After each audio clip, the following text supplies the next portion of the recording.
ಸರ್ಕಾರ ಅಂಗೈಯಲ್ಲಿ ಆಸೆ ತೋರಿಸಿ ಅರಮನೆಯ ಆಸೆಯನ್ನ ಹುಟ್ಟಿಸಿ ಒಂದು ರೀತಿ ಆಟ ಆಡ್ತಾ ಇದೆಯಾ ಹೆಣ್ಣು ಮಕ್ಕಳ ಜೀವನದಲ್ಲಿ ಅಥವಾ ಒಂದು ಸಾರ್ವಜನಿಕರ ಜೀವನದಲ್ಲಿ ಅನ್ನೋ ಪ್ರಶ್ನೆ ಕಾಡ್ತಾ ಇದೆ. ಕಾರಣ ಈ ಗೃಹಲಕ್ಷ್ಮಿ ಕೊಡ್ತೀವಿ, 2,000 ರೂಪಾಯಿ ಕೊಡ್ತೀವಿ ಅಂತ ಹೇಳಿದ್ದೇ ಬಂತು.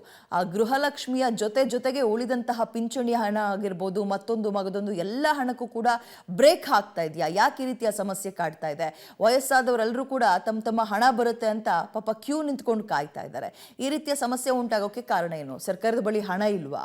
ನೋಡ್ತಾ ಹೋಗೋಣ. ಗೃಹಲಕ್ಷ್ಮಿ ಬಂದ್ರೆ ಪಿಂಚಣಿ ಬರ್ತಿಲ್ಲ, ಪಿಂಚಣಿ ಬಂದ್ರೆ ಗೃಹಲಕ್ಷ್ಮಿ ಬರ್ತಿಲ್ಲ. ಆಧಾರ್ ಲಿಂಕ್, ಬ್ಯಾಂಕ್ ಲಿಂಕ್ ಆಗಿದ್ರೂ ಅಮೌಂಟ್ ಬರ್ತಾನೇ ಇಲ್ಲ. ವೃದ್ಧಾಪ್ಯ, ವಿಧವಾ ವೇತನಕ್ಕಾಗಿ ಕಂದಾಯ ಇಲಾಖೆಗೆ ಜನರ ಅಲೆದಾಟ. ಪಬ್ಲಿಕ್ ಟಿವಿಯಲ್ಲಿ ಪಿಂಚಣಿಗಾಗಿ ಪರದಾಡ್ತಾ ಇರುವವರ ಕೇಸ್ ಸ್ಟಡಿ. ಕಾಂಗ್ರೆಸ್ ಸರ್ಕಾರ ಬಂದ ಮೇಲೆ ಗ್ಯಾರಂಟಿಗಳನ್ನು ಜಾರಿಗೆ ತಂದಿದೆ. ಇದರಿಂದ ಕೆಲವರಿಗೆ ಅನುಕೂಲ ಆಗ್ತಾ ಇದೆ, ಇನ್ನು ಕೆಲವರಿಗೆ ಅನಾನುಕೂಲವಾಗ್ತಾ ಇದೆ. ಪಬ್ಲಿಕ್ ಟಿವಿ ಕೇಸ್ ಸ್ಟಡಿ ಮಾಡಲಿಕ್ಕೆ ಮುಂದಾದಾಗ ಗೃಹಲಕ್ಷ್ಮಿ ಬರ್ತಾ ಇರೋರಿಗೆ ಪಿಂಚಣಿ ನಿಂತಿದೆ, ಪಿಂಚಣಿ ಬರ್ತಾ ಇದ್ದವರಿಗೆ ಗೃಹಲಕ್ಷ್ಮಿ ನಿಂತಿದೆ. ಇದು ಟೆಕ್ನಿಕಲ್ ಸಮಸ್ಯೆಯಿಂದಾಗಿದೆಯಾ ಅಂತೇಳಿ ಸರ್ಕಾರ ಪರಿಶೀಲಿಸಬೇಕಿದೆ. ಆದರೆ 1 ವರ್ಷದಿಂದ ವೃದ್ಧಾಪ್ಯ ವೇತನ, ವಿಧವಾ ವೇತನ ಬರದೆ ಅಜ್ಜಂದರು ಕೆಜಿ ರಸ್ತೆಯಲ್ಲಿರುವಂತಹ ಕಂದಾಯ ಭವನಕ್ಕೆ ಅಲಿಯುತ್ತಲೇ ಇದ್ದಾರೆ. ಪ್ರತಿದಿನ ಆಧಾರ್ ಕಾರ್ಡ್, ಐಡೆಂಟಿಟಿ ಕಾರ್ಡ್ ಅನ್ನ ಹಿಡಿದು ಅಮೌಂಟ್ ಬಂದಿಲ್ಲ ಅಂತೇಳಿ ಅಧಿಕಾರಿಗಳ ಮುಂದೆ ಸಾಲುಗಟ್ಟಿ ಅಳಲನ್ನ ತೋಡ್ಕೊಳ್ತಿದ್ದಾರೆ. ಇದರ ಬಗ್ಗೆ ಪಬ್ಲಿಕ್ ಟಿವಿಯಲ್ಲಿ ಕೇಸ್ ಸ್ಟಡಿ ತೋರಿಸ್ತೀವಿ ನೋಡಿ. ಕೇಸ್ ನಂಬರ್ 1, ಹೆಸರು ಲಕ್ಷ್ಮಮ್ಮ, ಸ್ಥಳ ಮಹಾಲಕ್ಷ್ಮಿ ಲೇಔಟ್. ಇವರು ಮಹಾಲಕ್ಷ್ಮಿ ಲೇಔಟ್ನ ನಿವಾಸಿಯಾದ ಲಕ್ಷ್ಮಮ್ಮ. ಇವರಿಗೆ 1 ವರ್ಷದಿಂದ ವೃದ್ಧಾಪ್ಯ ವೇತನ ಬರ್ತಿಲ್ಲ, ಆಧಾರ್ ಲಿಂಕ್, ಬ್ಯಾಂಕ್ ಲಿಂಕ್ ಮಾಡಿಸಿದ್ರು ಕೂಡ ಬರ್ತಿಲ್ಲ. ಗೃಹಲಕ್ಷ್ಮಿ ಬರ್ತಿದೆ, ಆದರೆ ಪಿಂಚಣಿ ಬರ್ತಿಲ್ಲ ಅಂತೇಳಿ ಅಲಿಯೋದೇ ಆಗಿ ಹೋಗಿದೆ. ಕಾಲು ಆಕ್ಸಿಡೆಂಟ್ ಆಗಿತ್ತು, ಈ ಕೈ ಕಾಲು ರಾಡ್ ಹಾಕಿರೋದು ಸರ್. ಒಂದು 5-6 ತಿಂಗಳಿಂದ ಬಂದಿಲ್ಲ ಸರ್. ಗೊತ್ತಿಲ್ಲ, ಹೋಗಿ ಕೇಳಿದ್ರೆ ಇಲ್ಲಮ್ಮ ಬಂದಿಲ್ಲ ಅಂತ. 1,500 ಏನೋ ಬರ್ತಾಯಿತ್ತು ಸರ್. ಬಂದೇ ಇಲ್ಲ ಸರ್. ಗಂಡ ಮಕ್ಳು ಯಾರು ಇಲ್ಲ ಸರ್. ಏನು ಮಾಡೋದು ನಾನು? ಅದೇ 2,000 ಅಂತ ಬರ್ತದಲ್ಲ, ಅದು ಬರ್ತಾಯಿತ್ತು. ಇದು ಯಾವುದು ಪಿಂಚಣಿ ಬಂದಿಲ್ಲ ಸರ್. ಸುಮಾರು 1 ವರ್ಷನೇ ಆಯಿತು ಸರ್. ಏನೋ ಹೋಗಿ ಕೇಳಿದ್ರೆ ಇಲ್ಲಮ್ಮ ಅಂದರು. ನನಗೆ ಇಲ್ಲಿ ಹೋಗೋಕ್ಕೆ ಆಗಲ್ಲ, ಈ ಕೈ ಸ್ವಾಧೀನ ಇಲ್ಲ. ಕೇಸ್ ನಂಬರ್ 2, ಹೆಸರು ಯಶಸ್ವಿನಿ, ಸ್ಥಳ ವಿಜಯನಗರ ನಿವಾಸಿ. ಇವರ ಪೋಷಕರಿಗೆ ಕಳೆದ 6 ತಿಂಗಳಿನಿಂದ ವೃದ್ಧಾಪ್ಯ ವೇತನ ಬರ್ತಿಲ್ವಂತೆ, ಆದರೆ ಗೃಹಲಕ್ಷ್ಮಿ ಬರ್ತಿದೆ. ವೃದ್ಧಾಪ್ಯ ವೇತನಕ್ಕಾಗಿ ಪ್ರತಿದಿನ ಕಂದಾಯ ಇಲಾಖೆಗೆ ಅಲ್ದಾಡಿದ್ರು ಅಮೌಂಟ್ ಮಾತ್ರ ಬರ್ತಿಲ್ಲ ಅಂತ ಅಳಲನ ತೋಡ್ಕೊಂಡಿದ್ದಾರೆ. ಅಂದರೆ ಇಂದಿರಾ ಗಾಂಧಿ ಲಿಮಿಟೆಡಲ್ಲಿ ಓಲ್ಡ್ ಏಜ್ ಪೆನ್ಷನ್ ಬರ್ತಿದ್ದಿತ್ತು. ಹಾಗಾಗಿ ಇವಾಗ ಸ್ವಲ್ಪ ದಿನದಿಂದ ಬರ್ತಾ ಇಲ್ಲ ಅವ್ರಿಗೆ. 1 ಇಯರ್ ಮೇಲೆ ಆಯಿತು ಸರ್ ಅವ್ರಿಗೆ. ಹಾಗಾಗಿ ಬರ್ತಿಲ್ಲ. 600 ಬರ್ತಿತ್ತು, 800ಗೆ ಕನ್ವರ್ಟ್ ಮಾಡಿದ್ದೀವಿ ಅಂತ ಎಲ್ಲ ಕಡೆ ಅನೌನ್ಸ್ ಮಾಡೋದ್ಮೇಲಿಂದನೂ ಅಷ್ಟೇ ಬರ್ತಿತ್ತು. 600 ಬರ್ತಿತ್ತು ಕಾನ್ಸ್ಟೆಂಟಾಗಿ. ಆಮೇಲೆ ಬರ್ತಾನೆ ಇರಲಿಲ್ಲ, ಸ್ಟಾಪ್ ಆಗೋಯ್ತು ಸಡನ್ನಾಗಿ. ಏನು ಎತ್ತಂಥ ವಿಷಯನೂ ಗೊತ್ತಿಲ್ಲ. ಯಾಕೇನಂತ ಕೇಳಿದ್ರೆ ಏನೋ ಪ್ರಾಬ್ಲಮ್ ಆಗಿರಬೇಕು, ಅಪ್ಡೇಟ್ ಮಾಡಿಸಿ ಅಂತ ಅಂದರು. ಮತ್ತು ಅಪ್ಡೇಟ್ ಮಾಡಿಸಿದ್ಮೇಲೂ ಅದೇ ಥರ ಆಗಿದೆ, ಮತ್ತು ಬರ್ತಾನೆ ಇಲ್ಲ. ಏನು ಇಶ್ಯೂ ಅಂತ ಗೊತ್ತಿಲ್ಲ, ಅದಕ್ಕೆ ಕೇಳ್ಕೊಂಡು ಹೋಗೋಣ ಅಂತ ಬಂದ್ವಿ. ಗೃಹಲಕ್ಷ್ಮಿ ಬರ್ತಿದೆ ಸರ್. ಈಗ ಒಂದು 3 ಮಂತ್ಸಿಂದ ಬರ್ತಾ ಇಲ್ಲ, ಅದು ಕೂಡ ಸ್ಟಾಪ್ ಆಗೋಗಿದೆ.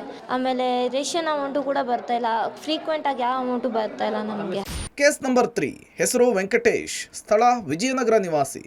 ಇವರದ್ದು ಬೇರೆ ರೀತಿ ಸಮಸ್ಯೆ. ಇವರು ಬ್ಯಾಂಕ್ ಲಿಂಕ್ ಅಪ್ಡೇಟ್ ಮತ್ತೆ ಆಧಾರ್ ಲಿಂಕ್ ಸೇರಿದಂತೆ ಎಲ್ಲ ರೀತಿಯ ತಾಂತ್ರಿಕ ಸಮಸ್ಯೆ ನಿವಾರಣೆ ಮಾಡಿದ್ರು ವೃದ್ಧಾಪ್ಯ ವೇತನ ಕಳೆದ 6 ತಿಂಗಳಿನಿಂದ ಬರ್ತಿಲ್ಲ. ಇದರಿಂದ ಜೀವನ ಮಾಡೋದು ತುಂಬಾ ಕಷ್ಟಕರವಾಗಿದೆ ಅಂತ ಅಳಲನ್ನ ತೋಡ್ಕೊಂಡಿದ್ದಾರೆ. ವೃದ್ಧಾಪ್ಯ ವೇತನ ಹೆಂಗಸರಿದೆ, ಪಾಪ ನಡೆಯೋಕ್ಕಾಗಲ್ಲ, ಬಂದಿದ್ದೀವಿ ಮಾಡಿಕೊಡ್ತೀನಿ ಅಂತ ಹೇಳಿದ್ದಾರೆ ಅಷ್ಟೇ. 6 ತಿಂಗಳಾಯ್ತು, ಬರಲಿಲ್ಲ. ಏನೋ ತೊಂದರೆ ಯಾರಿಗೆ ಗೊತ್ತು. 1,200 6 ತಿಂಗಳಾಯ್ತು ಬರ್ತದೆ. ಲಿಂಕ್ ಮಾಡಿಸಿ ಎಲ್ಲ ಆಗಿದೆ. 2,000 ಬರುತ್ತೆ, ಈ ತಿಂಗಳು ಬಂದಿಲ್ಲ ಅಷ್ಟೇ. ಕೇಸ್ ನಂಬರ್ 4, ಸ್ಥಳ ತಿಲಕ್ ನಗರ ನಿವಾಸಿ. ತಿಲಕ್ ನಗರ ನಿವಾಸಿಯಾದ ಇವರಿಗೆ ಪಿಂಚಣಿ ಮತ್ತು ಗೃಹಲಕ್ಷ್ಮಿ ಎರಡೂ ಕೂಡ ಬರ್ತಿಲ್ಲ ಅಂತಿದ್ದಾರೆ. ಚಿಕ್ಕ ಮಕ್ಕಳನ್ನ ಎತ್ಕೊಂಡು ಕಚೇರಿಯಿಂದ ಕಚೇರಿಗೆ ಅಲೆದಾಟ ನಡೆಸ್ತಿದ್ದಾರೆ. 6 ತಿಂಗಳಾಯಿತು. ಕೇಳಿದೆ, ಬಂದು 2 ಸರ್ತಿ ಬಂದು ಹೋಗಿದೆ. ಆಧಾರ್ ಕಾರ್ಡ್ ಕೊಡು ಅಂದರು, ಅದನ್ನು ಕೊಟ್ಟು ಹೋಗಿದೆ. ಬಂದಿಲ್ಲ. ಸೋಮವಾರ ಹೋಗಿದ್ದೆ ಬ್ಯಾಂಕ್ಗೆ, ಅಲ್ಲಿನೂ ಬಂದಿಲ್ಲ ಅಂತ ಹೇಳ್ಬಿಟ್ಟು ಲಿಂಕ್ ಮಾಡಿಸಿದ್ದೀನಿ, ಏನೂ ಇಲ್ಲ. 600 ರೂಪಾಯಿ. ಕೇಸ್ ನಂಬರ್ 5, ಹೆಸರು ಸುನೀತಾ, ಸ್ಥಳ ಮಲೇಶ್ವರಂ ನಿವಾಸಿ. ಇವರು ಕಳೆದ 5-6 ತಿಂಗಳಿನಿಂದ ಪಿಂಚಣಿ ಹಣ ಬರ್ತಾ ಇಲ್ಲ. ಇದಕ್ಕಾಗಿ ಬ್ಯಾಂಕಿಗೆ ಅಲ್ದಾಡ್ತಿದ್ದಾರೆ. ಬರೀ ಅಲ್ದಾಡಿದ್ದೇ ಬಂತು ಹೊರತು ಹಣ ಮಾತ್ರ ಬರ್ತಾ ಇಲ್ಲ ಅಂಥೇಳಿ ಅಳಲನ್ನ ತೋಡ್ಕೊಂಡಿದ್ದಾರೆ. ಆ ಪೆನ್ಷನ್ನು ನಮ್ಮ ತಾಯಿಯವ್ರದ್ದು 4 ತಿಂಗಳಿಂದ ಬಂದಿಲ್ಲ, 4-5 ತಿಂಗಳಿಂದ. ಅದು ಸಿಂಡಿಕೇಟ್ ಬ್ಯಾಂಕ್ ಇತ್ತಲ್ಲ, ಕೆನರಾ ಬ್ಯಾಂಕ್ 2 ಅಕೌಂಟ್ ಇತ್ತು, ಒಂದು ಮೋದಿ ಅಕೌಂಟ್ ಇತ್ತು, ಒಂದು ಸಿಂಡಿಕೇಟ್ ಬ್ಯಾಂಕ್ ಇತ್ತು. ಇವ್ರು ಬ್ಯಾಂಕ್ ಅವ್ರು ಏನು ಮಾಡಿದ್ದಾರೆ, ಮೋದಿ ಅಕೌಂಟ್ ಇರಲಿ ಅಂದ್ಬಿಟ್ಟು ಸಿಂಡಿಕೇಟ್ ಬ್ಯಾಂಕು ಪರ್ಸ್ನಲ್ದು ಪೆನ್ಷನ್ ಬರ್ತಾ ಇರೋದನ್ನ ಕ್ಯಾನ್ಸಲ್ ಮಾಡಿಬಿಟ್ಟಿದ್ದಾರೆ. ಈಗ ಅದನ್ನು ಮಾಡ್ಕೊಡ್ತೀರಿ ನೀವೆಲ್ಲ ಅಂದ್ಬಿಟ್ಟು 1 ತಿಂಗಳಿಂದ ಅಳಿಸ್ಬಿಟ್ಟು ಇವಾಗ ಆಗಲ್ಲ, ಸತ್ತಿರೋರ ಫೈಲ್ ಹೆಂಗೆ ಎತ್ತಕ್ಕಾಗುತ್ತೆ, ನೀವು ಬೇರೆ ಮಾಡಿಸ್ಕೋಗ್ರಿ ಅಂತ ಈ ಬ್ಯಾಂಕಿಗೆ ಹೇಳ್ತಾರೆ. ಇವ್ರು ನೋಡಿದ್ರೆ ಹೀಗೆ ಹೇಳ್ತಾರೆ. ಹೆಂಗೆ ಸರ್? 800 ವಿಡೋ ಪೆನ್ಷನ್ದು ಬರ್ತಾಯಿಲ್ಲ, 5-6 ತಿಂಗಳಾಯಿತು ಸರ್. ಇವ್ರು ನೋಡಿದ್ರೆ ಹೀಗೆ ಹೇಳ್ತಾರೆ, ಬ್ಯಾಂಕ್ ಅವ್ರು ನೋಡಿದ್ರೆ ಹೀಗೆ ಹೇಳ್ತಾರೆ. ಟೋಟಲ್ ಹೇಳ್ಬೇಕಂದ್ರೆ ಬ್ಯಾಂಕ್ ಅವರೇ ರೆಸ್ಪಾನ್ಸ್ ತುಂಬಾ ಇಲ್ಲ ಸರ್. ಈ ಥರ ಒಟ್ಟಾರೆ ಊಟವಿಲ್ಲದೆ, ನೀರಿಲ್ಲದೆ, ನಿದ್ದೆ ಇಲ್ಲದೆ ಜನ ಒದ್ದಾಡುವಂತಾಗಿದೆ.